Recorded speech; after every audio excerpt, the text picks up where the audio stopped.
Okay, hi guys. Here we are. It's Yankee Tea News. It is Friday. It is 29th of May, the year of our Lord 2026. And tonight, Jason is so overloaded with work. And everybody else I've been trying to get to help out, they've been overloaded too. So it's just little old me. So I don't know how far I'm going to get. But little old me certainly is going to talk about a few things. I just want to deal with it only because, as usual, when the Russians do these things, it just draws too much attention. All right. Was it a mistake? Did they do it on purpose? The Russians sure do seem to make a lot of mistakes. Well, this time it was a drone that hit a building in Galati, Romania. How many times have they hit Romania so far? I think there might have been a couple other occasions. Anyway, 2 people have been injured. The severity is not known. But it's the kind of embarrassing thing that has, well, truly ticked off the Romanian government. So what are they doing? Oh, what's Jason doing? Hold on a second here. Yes, Jason? Were you able to find somebody or no? Nope. All right. Well, I'm in Middletown still. I'm not going to be home for another 40 minutes. That's okay. Well, I mean, if you want to catch the tail end. So I'm going to go solo. I'm on there right now. Go solo, and if I get home on time, I'll jump Yeah, in. Okay. All right. There he is, cool. guys. All All right. right, boss. See you later. Bye. All right. Bye. Okay. So that was my stalwart sidekick there, Jason. So, he has a funny job because he's constantly traveling within the state. So some days are busier than others, and then there's follow-up work. So some of his days can really drag him down, and this is one of those days, unfortunately. Anyway, okay. In addition, now to the drone attack, we have the Russians having hit another ship in the Black Sea that was not Ukrainian. In this case, it was a Turkish ship. Yes, people were injured, and it took members of the Ukrainian military to get out to the ship and rescue the wounded and transport them off the ship. You'd think the Russians might want to jump in and fix up their own mistakes. But no, there's a certain irony to be drawn from Ukraine having to clean up Russia's mess. In the meantime, also, let's see, I guess from Tausi TV, I'll get to him in Iran in a minute. What's the thing that's bothering me about this? The confusion. I would say more than anything else, we have a media which, yes, is still trying to make America look like it's losing the war with Iran, and it is a war. But they have trouble with evidence. In the meantime, we keep getting inconsistent information. Part of the blame for that goes to how the Iranian members of the government are communicating with each other. They're trying to avoid getting blown up. So they don't have any cell phones. They don't have any telephones. They don't have any electronic anything. Everything is handled by trusted couriers or messengers. And that seems to be good enough to keep them alive for now. That said, I would like to remind the audience that in spite of these cautious procedures, a number of IRGC members have been killed in the last few days. So on that point, I want to just remind everybody about another fact. Okay, I think I painted it this way the other day. You have America primarily focusing on the issues around the Strait of Hormuz, but you have Mossad working on the ground, primarily around Tehran. I don't know what they're trying to do with the Kurds. That's a whole other question, but I trust that they're doing something. In any event, the message that the Mossad put out recently is that they are very intensely focused on getting rid of the regime. So they're kind of saying out loud what other people haven't been really willing to say. We're going to get rid of the regime. So it's a tall order. It's a big country. But I would say that Mossad is not intimidated. Now, I have to add that even though you have Mossad, well, making some noise about this, you do have to wonder just what the CIA is doing. They are both, they are both extremely smart groups. And I'm sure that they're being quite creative in figuring out how to, well, let me put it to you bluntly, deal the death blow to the Iranian regime. And this may come in different forms. The part that becomes interesting, as I'd mentioned before, is the nibbling strategy, as I've called it. We tried a shock and awe bombing campaign that lasted, 6, 8 weeks, and that we know that did not bring them down. Okay, well, we're not quitting on this. So you have people like Mossad and the CIA, and God knows who else might be on the ground, who are building up resistance, building up the capability of attacking the Iranian regime, the IRGC, in various ways. So the more surprises they can bring to this, the more they can keep the IRGC government off balance, is to the better. And it becomes, so here's the other thing that I just find curious as a contrast. You have America acting like a boa constrictor, increasingly choking off the Iranian economy. All right, so that's economic pressure and military pressure.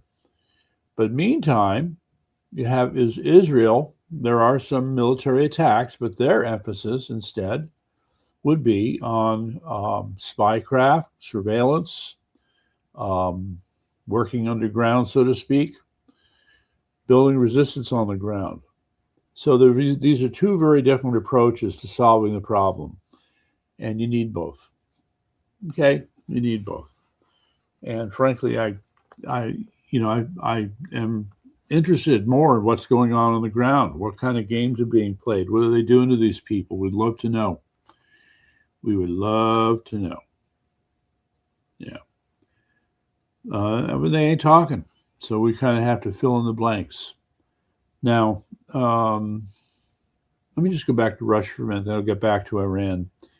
The other thing that has been brought up is that you see the Russians go through these phases in terms of how they're prosecuting the conflict with Ukraine. And the latest is that the Russians are being kind of careless with their own assets.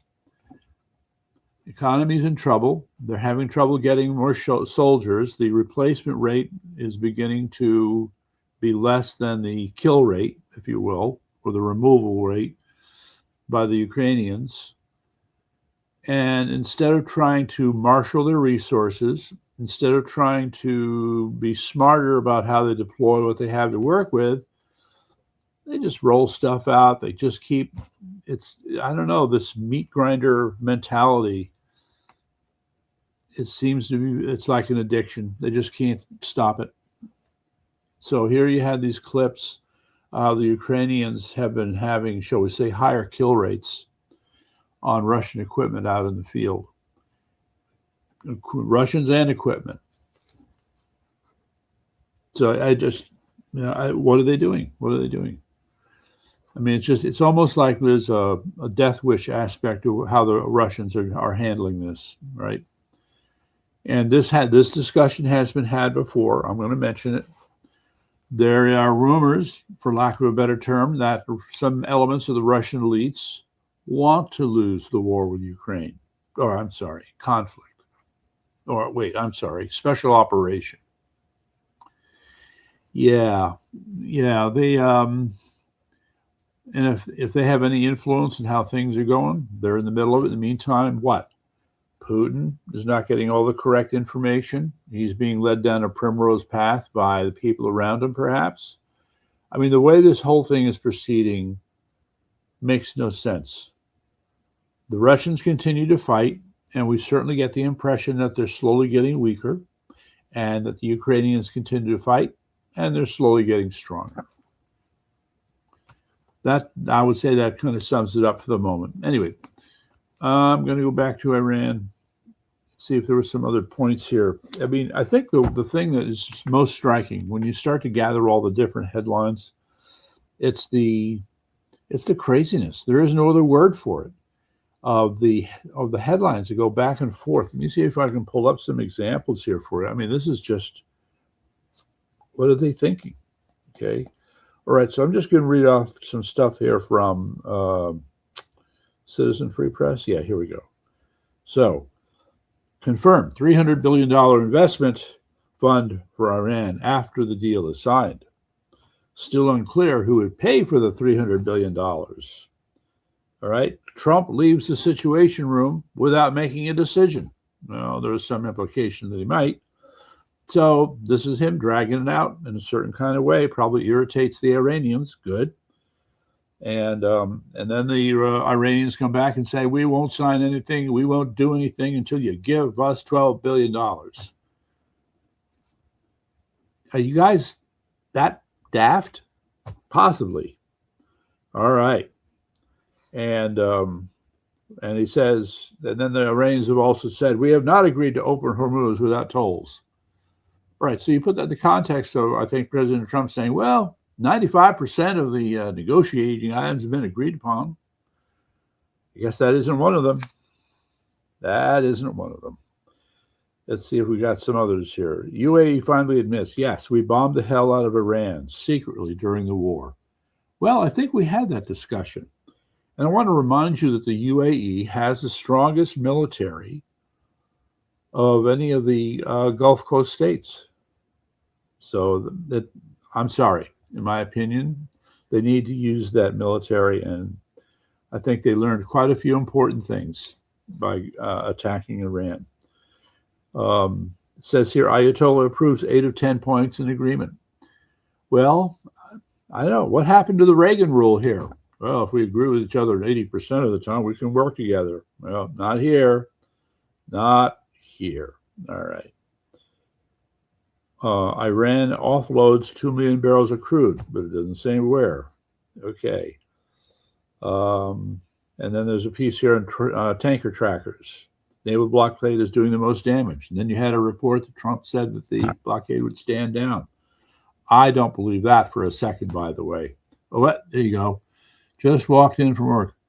Hey, DJ Ricky. So work, I presume, would have been a show with a band, maybe? Just a guess. Just a guess. Or the other things. I guess the antenna is still stuck in customs. Yeah, we got all kinds of problems. Anyway, so there are those. See, I don't know if you caught these things. All right, so DJ Ricky, since you just got here, I was going over the headlines here concerning Iran because it's bizarre. The jerking left and right in these headlines will make anybody's head spin, all right? $300 billion investment confirmed, but who's going to pay the $300 billion fund for Iran? Does that sound like reparations? Kind of does. I don't know what to think. Trump walking into the Situation Room, ready to make a decision. Trump leaves the Situation Room, hasn't made a decision. And then the Iranians say, we're not signing anything. Okay. And then the UAE decides to chime in and say, yeah, well, maybe we did secretly attack Iran a couple months ago. Just we didn't want to talk about it. The restaurant. Okay. Didn't want to talk about it. Really? You guys didn't want to talk about it, but now you want to talk about it, which always raised the question, why now? Why are you telling us now? Is there something else in the wind here that we don't know about? I would like to know. Just saying. Let's see, what else do we got? We left the Situation Room. The $300 billion we won't sign. Okay. UAE. Ayatollah approves 8 of 10 points in agreement. This is supposed to get us excited? No. Iran offloads 2 million barrels of oil? No. Okay. And then this one here, I don't have time to read it. Naval blockade is doing the most damage. That part we can believe. Okay. So last night we had was political. Yeah, you got that right. It's political theater. But let me offer up not just so much the idea of political theater, but maybe more like a sitcom. You see, when you look at the comments that Trump is making and the comments that the Iranians are making, it reminds me of a scene from an old Marx Brothers movie. I think it might have been Duck Soup, but I'm not sure. So I don't know if you've ever watched the Marx Brothers movie. They are hilarious. It's an example of where they kind of start out, you kind of get into it, and the further along the movie goes, the funnier it gets. In this case, don't ask me why, don't ask me how, but you had a scene where you see Groucho in his, quote, night clothes, as they wore pajamas back then, walking into the living room. And then there's this wide walkway into the dining room. He's in the living room. And as he walks in, on the other side, there's another person, an exact lookalike, who's walking just like him. Like this, they turn, whoop, they face each other. Whoops, look slowly away, whoop, look, yep.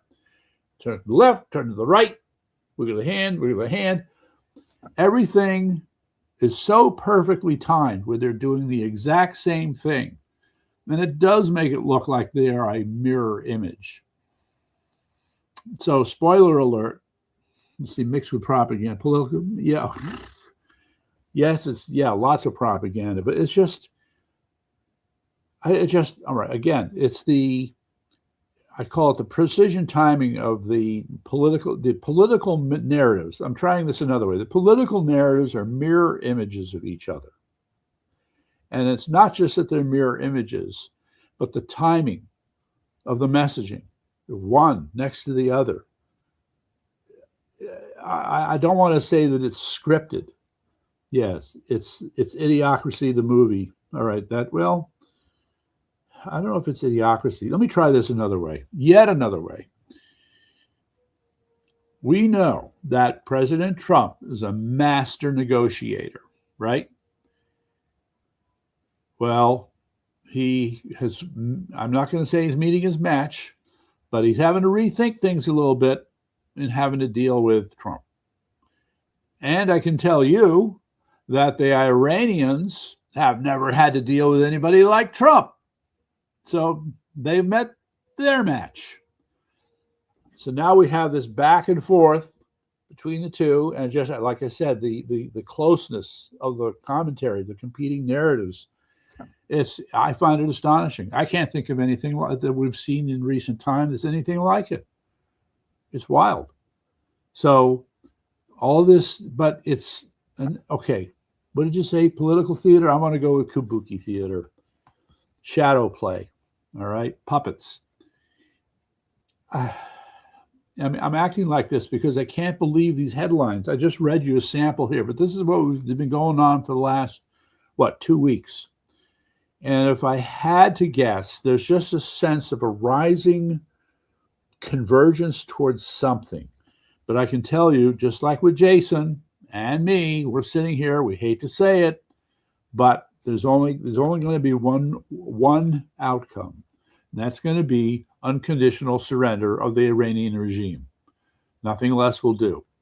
But we know the cost of getting there will be high. All right. And I'll throw in another one. There was somehow a belief, I think a mistake was made when this bombing started, 13,000 strikes and however many the Israelis threw in as well, that this was going to be enough to, quote, bring Iran to its knees. Well, it didn't work, right? And if anything, it makes them feel stronger, which may be delusional, but that's another story. All right. So now we're stepping back and saying, well, I guess that didn't work. Didn't work as expected. But, you still try to talk it up in as positive a manner as possible. Yeah, we got him. We really did some damage. Let's see. You make the scene when the guy is digging mud and the king comes by and asks, so, all right. I remember that scene. Yeah. Yes, and I believe the people digging in the mud were rather insulting in their response which, tells you a whole other story. Yeah, no, that's very good. It's just there are all these analogies or metaphors to look at what's going on here. And we're just like, what? Okay, so again, if we look upon it as theater, you have to ask yourself then, what's real? What's really going on, right? And yes, you do say funny things. That's a good one. I didn't think of it, but you're right. So anyway, where do we stand now in terms of Iran? This is going to go on for the next couple of weeks for sure. But my other prediction, is that we're going to see the pace of military attacks increase. And I'll predict that the attacks will be concentrated around Bandar Abbas. So here's the dealio. Iran has a shoreline there on the Persian Gulf with the Strait of Hormuz is at least several hundred miles. Now, again, I like to point loudly, hey guys, over there, the 4,000 some bug boats that the Iranians still have. Now, these are not trivial things. I may use a disparaging term by referring to them as bug boats, but when you look at them, you can see that the quality manufacturing made in Sweden, everything about these boats are serious business. All right. And the thing that, the part where you have to step back and maybe appreciate the Iranians a little bit more is that those boats, which are so fast, they're faster than any Navy ship. That's a problem. Have a lot of versatility in terms of what, quote, packages you can put on them. Whether, they could use these things for electronic warfare if they wanted to, right? I just don't think they have quite the capability to do it, but they could. And they have a range of weapons. They could launch drones, they could lay mines, they could launch missiles. They have 50 caliber machine guns. They could even put small cannons on there if they wanted to. No, these boats, the way they're designed, are quite remarkable. Okay. And it just, to me, I'm going to say it again. Why did we let them keep these boats? Of those 13,000 strikes, guys, I think maybe 500 of them should have been used to take out those bug boats, reduce their numbers seriously. I just, we've seen the problems they've caused for us so far. They've contributed significantly to the public image of America not really having the Hormuz Strait under control. Right? And I think there's an element of truth to that. Because even though these bug boats don't have what you call a high level of survivability, they are still able to cause problems. And that's exactly what they've done. And so my attitude is, why let this go on? There should be a systematic effort at exterminating these boats. And I think, so yes, well, the other part is, yes, so we look upon Bandar Abbas as their main naval port right there in the Strait of Hormuz. Why is it still there? Why hasn't it been wiped out? Why is it still on the map when it should not be on the map anymore? I would like to know. All right. So what we've seen is limited attacks and all these other good things. Hey, look, I know we're low on munitions, but it should become clear by now that the strategy of the Iranians really makes Bandar Abbas like their last stand. All right. To destroy Bandar Abbas will cause them to have to decentralize. They've been working with the decentralized strategy from day one because they expected this. They fully understood what the Americans would do. Okay, but the point is, there are different levels here, in my mind at least, of degrading their capabilities. Get rid of Bandar Abbas, that's one level of degradation. Now you start picking them off where any other signs of concentrations, that's next. Okay, let's see. What's this about 614? Personally, just a thought. I think all this is a distraction as they wipe out the U.S. economy. What? That's crazy. All right, it's going to take more than this to wipe out the U.S. economy. Look, I know we're $39 trillion in debt and growing. I get it. But I would like to remind you, for example, what is the world's now third largest economy? That would be Japan. You know, the comment has been made in terms of international finance. I'm digressing. I'm sorry. Okay, America is printing money like crazy. News flash. We're not the only ones. There are other countries in a race to the bottom as far as printing money is concerned. China, they got problems, so they're printing money. That's the option they're taking.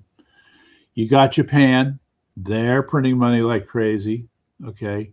And so we're all, I mean, all these countries seem to be caught in this self-reinforcing, I don't want to call it death grip, but you know, the combination of inflation and where the trading status of their currencies against each other, it just keeps leading to this situation where, as they say, they have to defend their currency. And every time you have to defend your currency, you have to print more money. Every time you print more money, you get more inflation. Okay, that's going to turn around and weaken your currency. Now you got to print more currency to defend it some more. Anyway, the antenna was really okay. Yes, good. All right. This is the moment. That is a funny way to put it. This is the moment. This is the moment. I'm watching the hockey game. The team's best player. Not only did he high stick the other guy, but he drew blood. So that's a major 5-minute penalty, dude, in the box. Our best player. It's a crucial point in the game. We're down a goal. What are we going to do?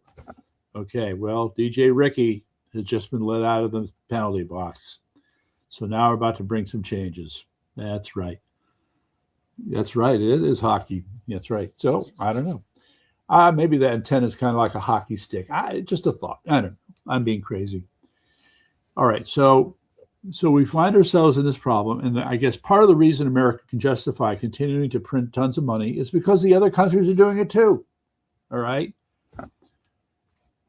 And it's going to be a question of who can withstand this form of this financial self-immolation. I'm going to say it. America can outlast the others. So if it's the game they're going to play, America's going to keep on printing money. Oh, and the other thing to point out here, by the way, I mean, in this race to the bottom, it was pointed out the other day that the amount of debt Japan is carrying amounts to 260% or 200, it's over 200% of their GDP. We're just breaking the 100% mark, okay? That said, some other countries, their debt to GDP ratios are just like, wow. All right, newsflash. I am almost certain that Iran's economy, as bad a shape as it is in, they have a better debt to GDP ratio than we do. There's a thought.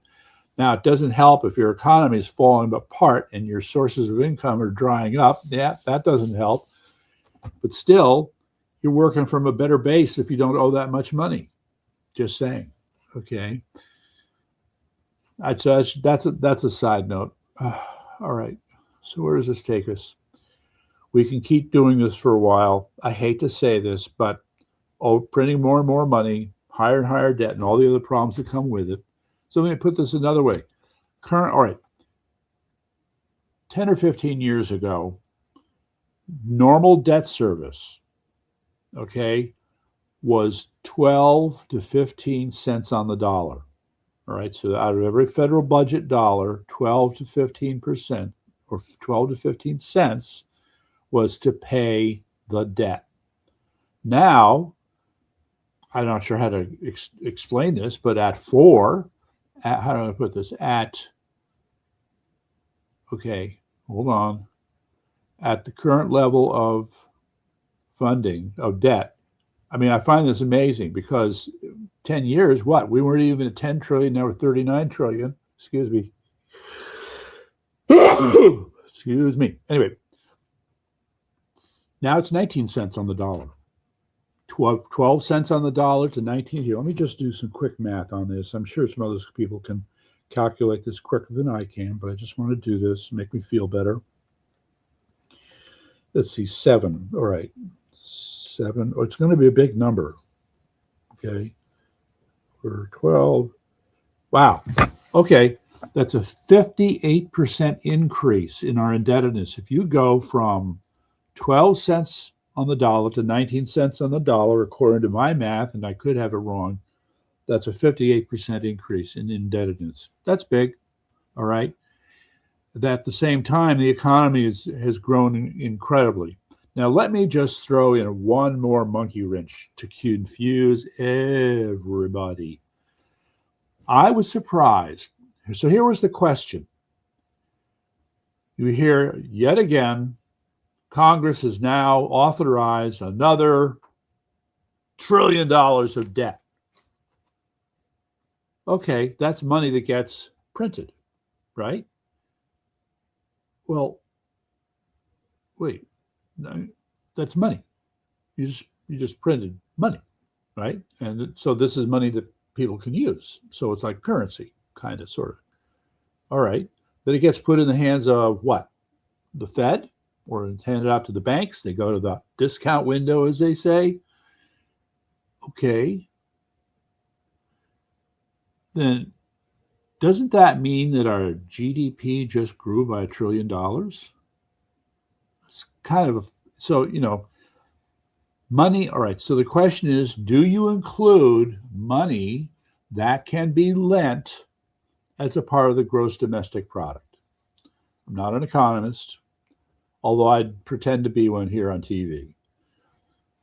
So as I ruminate about this, if you're adding money, you're just printing money and throwing it into the economy, you are artificially increasing the GDP. All right. So these dummies who are sitting around talking about how big is the Chinese economy? They're number 2 in the world. And let me just, I gotta digress on this one. This annoys me no end. Okay. Yeah. Oh, okay. Look at Rome. I mean, there's so many. I mean, Britain, probably France. I mean, you pick any country at any particular point in time. Now, there's a guy named Schiller, who's an economist at Yale, wrote a book a long time ago up The Collapse of Civilizations, and he used, I forget, 4 or 5 models, the British, the Romans, others. And so he would have looked at it from an economic point of view, but I'm not sure that he drew the kinds of conclusions that we're drawing today. Nonetheless, all right, now, okay, I want to get back to the thing that annoys me. The thing that annoys me is something called PPP, meaning producer price parity. Producer price parity goes back to that old conversation I had with my family when I was a kid at the dinner table, and I would ask a question, and my father would look at me and go, "What's that got to do with the price of eggs in China?" Well, turns out that PPP has everything to do with the price of eggs in China. So here's the thing. Let me try it this way. First, if you were to take a trip to China today and you were to go there, you don't have to bring a lot of cash. A typical dinner in America that would cost you $30, $40, $50 is going to cost you $3, $4, or $5 in China. Everything is dramatically cheaper. Okay? So on a dollar for dollar basis, the comparison suggests that China has a smaller economy if everything's cheaper. But with PPP, which is BS, in my opinion, you're instead saying, well, you have to look at a person's whole life, the cost of housing, transportation, food, medicine, all those things. You have to treat it as a whole package, a whole expense package. So if we go over here now, we're going to compare America, we're going to compare China in terms of the cost of living. We have to have something where we can say they're the same. So what do? All they do is they inflate the prices in China so they're on the same level as America, and they think that's an honest representation of the Chinese economy or any economy. Well, ladies and gentlemen, it is not. If somebody wants to weigh in on this, I don't know. But this, to me, it doesn't make any sense because it violates one of the basic precepts. You know, when you travel, right, and you're going to convert your currency to the currency of the country you're traveling in, all right, it's not going to be done on a PPP basis. No. You're going to find, in fact, that, for example, if the local currency has, quote, weakened against the dollar, then you're going to be able to buy more with that dollar when you get to that country, okay? But PPP would say, that's right, I was a millionaire. See, well, when I went to Jamaica, I was a millionaire there. Yes, some of those Jamaican babes. I remember that poster. Yes, imagine, yeah, you're a millionaire, but you took your life in your hands too. There's some places you don't go in Jamaica. Anyway, all right, so that's my rant about PPP. And so when you hear these people saying, oh, the Chinese economy is the second biggest in the world, they need to put up the asterisk, all right, the asterisk that says, oh, yes, number 2 on the basis of adjustments based on PPP, producer price parity. Sorry, I just don't buy it. That's just me. All right, so enough of that. So again, just to review, my closing thought on Iran is that we're going to start ramping it up a little bit at a time. 6 attacks, 10 attacks, okay, going after more boats. And this maybe, yes, we'll hear more about taking out the bug boats. Wouldn't that be nice, okay? We're going to hear more about clashes on the ground in Iran. We'll hear more about the Immortal Guards and what they're doing. But a little bit at a time, all right? Just the ratcheting up of the pressure. So while we're constricting their economy, we're slowly ratcheting up the pressure on the ground. And it's just going to make life for the regime in Iran that much more difficult. So that's my take on it, but we're going to keep covering it, and we know there are going to be other strange happenings in the coming days. Anyway, I want to shift now to the Connecticut Lie.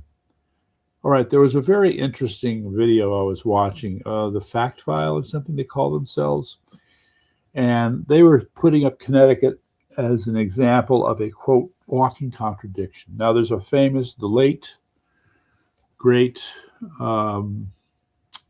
Chris Christopherson. I was a Chris Christopherson fan once. He was in a movie a long time ago called Frisco Kid, starring Karen Black. Now, I'll just mention, Karen Black was a hot babe back then. And yes, he did get to fondle her breasts. It was for the art. It was for the art.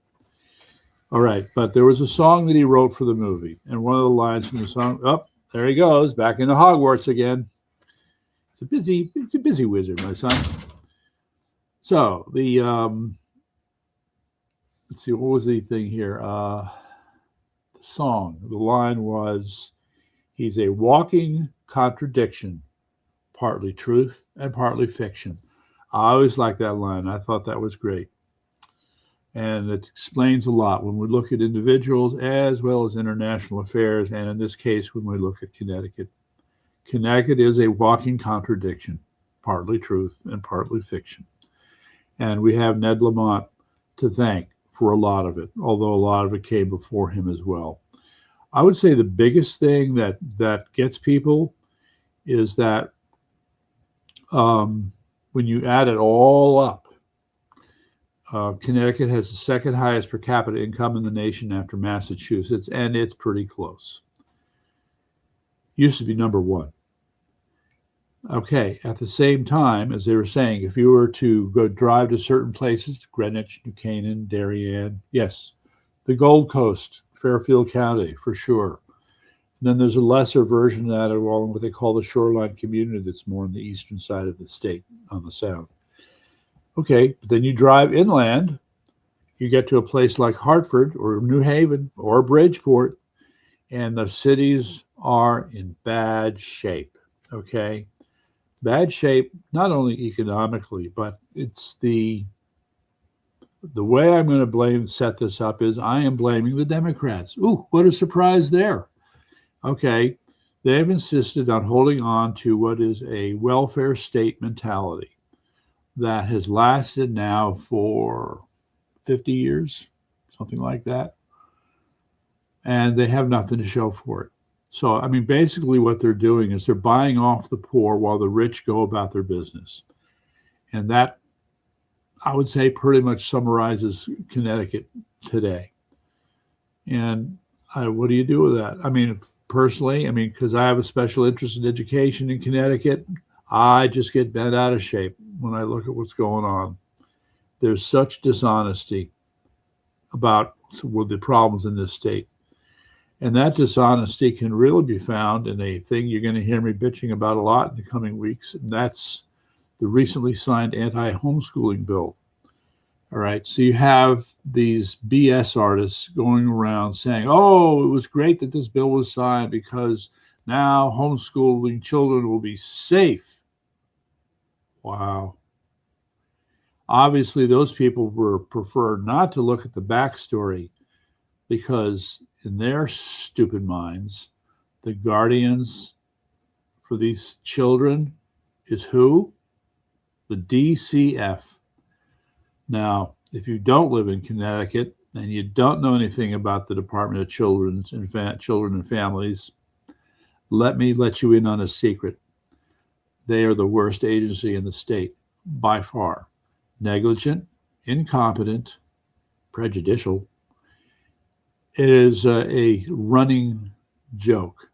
It has taken incredible pressure to get the legislature of this state to finally admit, you know what, DCF, maybe we have to do some reform on them. Okay, well, as we speak, there's been no reform. They're as bad yesterday as they'll be next week, next month, and next year. No, Connecticut doesn't have a track record for fixing things. As the land of steady habits, they keep doing the same stupid things over and over again. And that would be the Democrats who continue to do the same stupid things over and over again because those stupid things, unfortunately, keep them in power. Yes, they do keep them in power. The education is the books they use. The books are a factor. The books might be a factor, but let me, in some defense here, it's all right. I want to address that, DJ Ricky. There are two facets or two examples to consider here. I spent 4 years fighting Common Core. Common Core was first introduced in this country in 2010. By 2012, I would say that the efforts to actually implement it were beginning to be felt in Connecticut. But even by 2014, they're still having trouble figuring out how to make it work. All right, so that's the backdrop. Common Core reform of the educational standards for literature / English called for certain reading lists. Okay, well, when you looked at those reading lists, you had to say, not bad. Shakespeare, good. Milton, all right, good. English literature, yeah, throw in some Proust there. Yeah, I got some good American writers there. Like, we always had the American writers. I mean, I had them when I went to school. So, that said, all right, mind you, by the way, this was just ahead of the push for DEI. Okay, so DEI is what's led to these horrible books the kids are reading, and that is what you're getting to, I'm quite sure. For example, The Blue-Eyed Child by Tony Walker, describing anal sex for kids to read about and stuff like that. Not good, not good. So there is that. Now, case two, I was recently looking at the website for the Guilford Public School System, and the English teacher there listed the kinds of books that they listed what was there, the books that are on there, if you will, library, or the list of things they want the kids to read. That's great.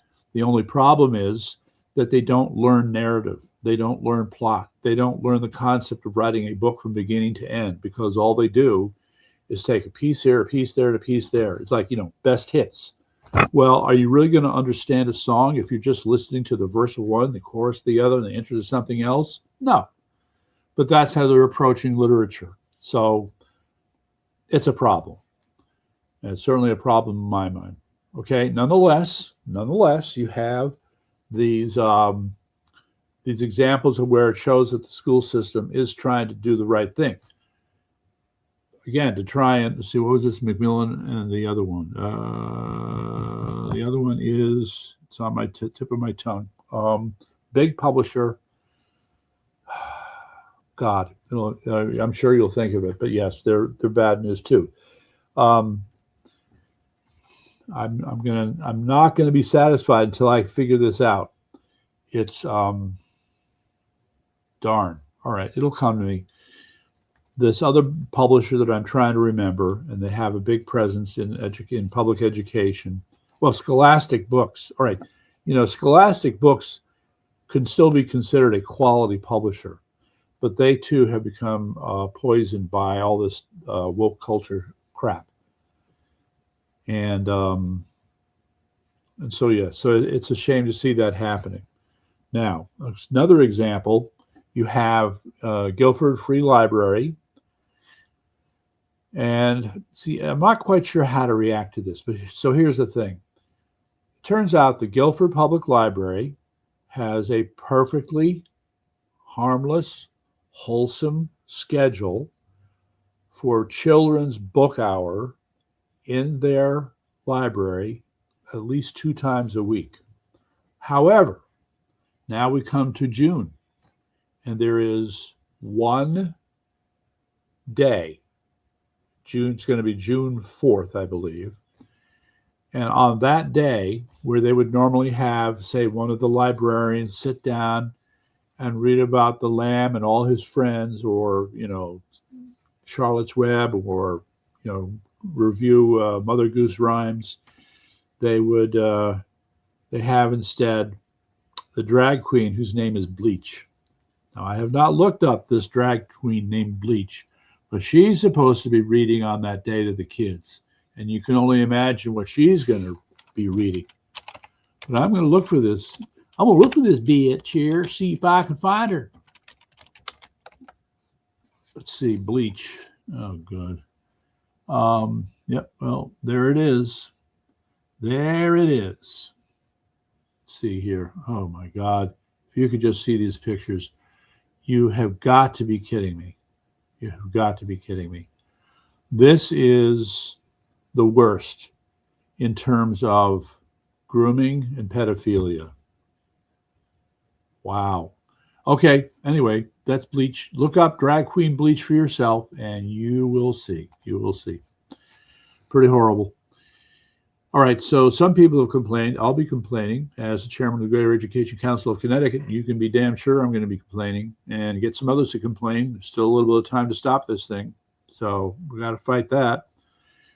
And it just, yeah. So, all right. So that's one of the aspects here of Connecticut. And since I brought up education, I want to mention another article that was in the Connecticut Sentinel. So this is, all right, I'm hoping that some members of my audience are what I'll call education nerds. Yeah, Jesus, Bleach. If you found her, you know what I'm talking about. Ay, ay, ay. Oh, man. Jesus is right. Okay, and she's going to be reading to kids? That's going to be reading to kids? No, I don't think so. Wow. Anyway, I'm trying to get back to the main point here. The main point is that the teachers union in Connecticut is arguably one of the most powerful in the nation. Now, here's the problem, ladies and gentlemen, and this is the part where I'm going to get really political for the last few minutes. All right. Several years ago, the Connecticut Teachers Union was considered the 17th strongest union in the nation. Today, they're considered the 12th strongest in the nation. Yes, McGraw-Hill. That's it. That's right, McGraw-Hill. And the thing about McGraw-Hill is, from my point of view, let me put it to you this way. When I was spending my years as a biotech analyst, and I was researching subjects, and sometimes I would refer to encyclopedia sets on the subject to get some introductory information on fermentation, on genetic manipulation, on whatever it happened to be.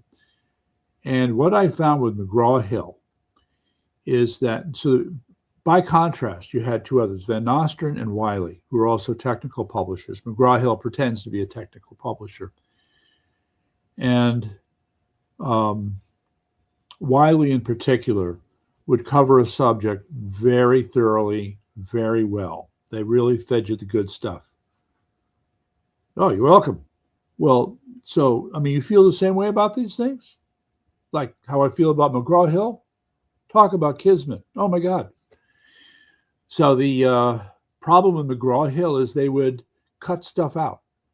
The way I would explain it is they would take the most interesting parts of a subject and cut it out. You know, and they felt like, oh, we're being very compact and efficient in how we're covering the subject. Like hell you are. You're making it boring the way you're covering it. So that's my take on McGraw-Hill. And unfortunately, they too are still around. So yes. But then again, I think Wiley's still around, and that's a good thing. And Van Nostrand, I think, might still be around, and that's also a good thing. Anyway, all right, so I digressed a little bit on these guys. And the teachers union, Connecticut's teacher union has one of the highest memberships in the nation. 98% of all teachers in Connecticut belong to teachers union. I thought it was less than that. So I am wrong. And that is a hell of a number, 98%. So I need to understand how much of that membership is willing and how much of that membership is unwilling.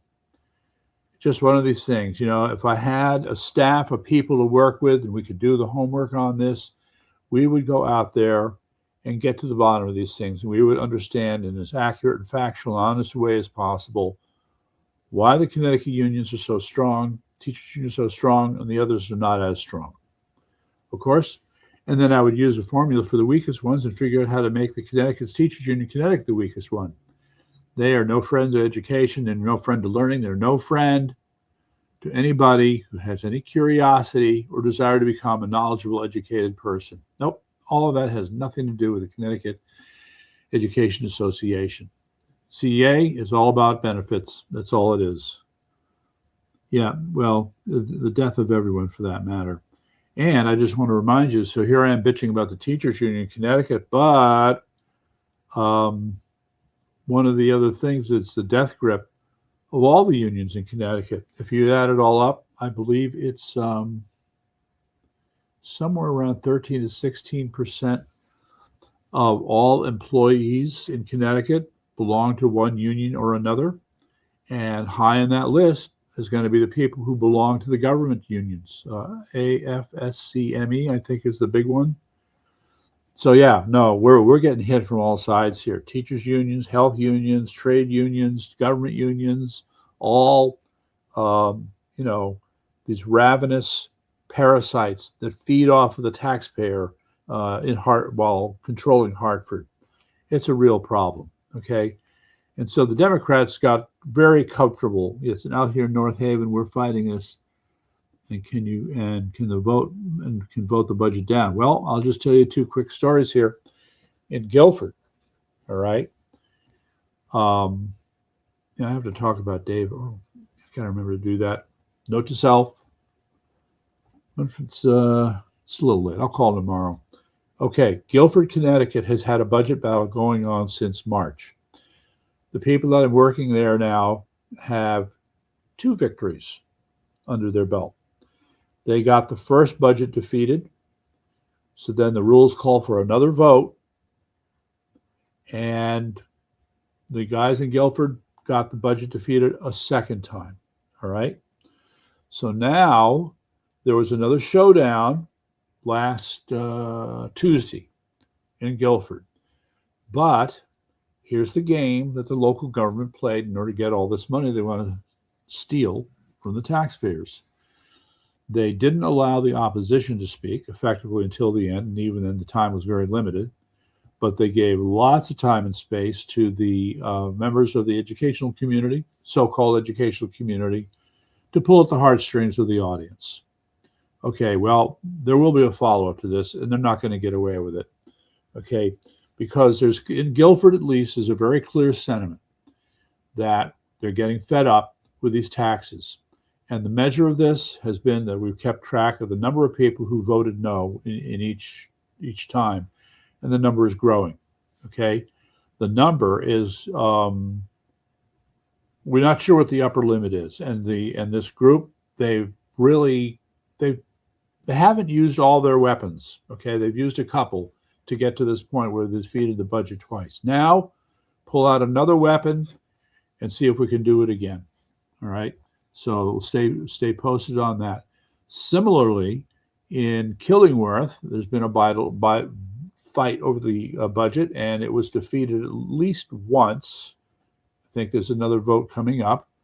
So there's a sense, very limited sense, just from my small circle, the people are starting to push back and getting results. If you get enough people together to vote down a budget, it will get voted down. There won't be anything that the town government can do about it. So all of this, by the way, all right, in a way for some, see here, I'll keep in touch with you about this. Maybe a man behind the curtain, the scene for the stream. Okay, that would be fantastique. All right, we'll email each other on this. So all right, now I'm going to get political here for the next few minutes. Okay. The way, or let's put it the reason, I believe that the Democrats have dominated for so long is because the Republicans in Connecticut have become so weak. There's no fighting spirit to speak of in the leadership of the Connecticut GOP. We refer to them as rhinos. So, one joke is that we refer to rhinos as a junior partner in the Communist Party. There's a lot of things that look and feel like communism in the Democrat Party in Connecticut. That's a whole other discussion. But the Republican Party has not done what it needs to do. There's a friend of mine. His name is Dr. Thomas Becker, doctor of philosophy, but also a lawyer. And we had a nice conversation, and he wrote a book. And the title of the book is The Death of the Republican Party in Connecticut, published in 2023. And nothing's changed, though, by the way. So what I have to say now about the Republican Party refers to any organization that is supposedly driven by principles, and I'm going to say it, a passion for public service. In the case of the Republican Party in Connecticut, there has been a complete loss of the fighting spirit because we have lost sight of our principles. We forget what it means to be a Republican. All right? And that's actually a good thing. You can have hideous animals like Hakeem Jeffries talking about breaking the MAGA spirit, and other people calling us fascists and racists and bigots and homophobes and God knows what else, and deplorables. And all the time you're lying, okay? And all the time you're not seeing Republican people for who they really are, who are tolerant, good-natured, convivial, like hanging out with each other, but within the realm of the Republican world, you've got these two creatures. One are the rhinos, the others are conservatives. I put myself in the conservative side. And I can tell you that the conservatives have trust issues, and that's a whole other discussion. And because of these trust issues, the kind of teamwork and leadership that is needed to push back against the Democrats doesn't exist. The rhinos, because they're so willing to work with the people who are in power, and they're not willing to exert themselves in terms of what they believe. So we just have an unholy mess in this state. And until some group of people pull together and understand that you have to overcome your distrust, okay? You have to overcome your inherent skepticism about your fellow man. Let's see, who's this now? He got kicked out of the Republican Party. Yeah, I know. This is true. I had lunch with him, okay? And I'm going to try and be sympathetic to the guy. And I'm not going to call him a lost cause yet. And he, the fact that he did that was for a good reason, all right? So many Republicans are such a disappointment. This is what happens to many people who become, quote, used to be Republicans and are unaffiliated, because you have these people who, for some reason, all right, they want power, but they don't want to do what they're supposed to do as principled people. So as a result, if you're not going to function according to your principles, guess what? You function according to your self-interest. And that's exactly what we have in the Republican Party. The people who run the Republican Party are creatures of self-interest with no real commitment to Republican principles. All right? That's it in a nutshell. And that's the battle that's still waiting to be fought. But for that battle to be engaged, all right, our side is going to have to go through a whole come to Jesus time period where you have to look at yourself and say, if I'm going to be running an organization, if I'm going to be dealing with a variety of personalities, including some people I just may not quite like, you're going to have to get over it. You're going to have to get over it. Because otherwise, this is just going to go on. And we're just slowly sliding down into some dark hole in the process. So we can't let that happen. So I hope to have some more positive things to say on that. So I've reached my hour. And yeah, ran independent. But don't give up. Don't give up. I may have a surprise for you on Dr. Becker. And on that happy note, gentlemen, I have to call it a night. Okay, later. Later indeed.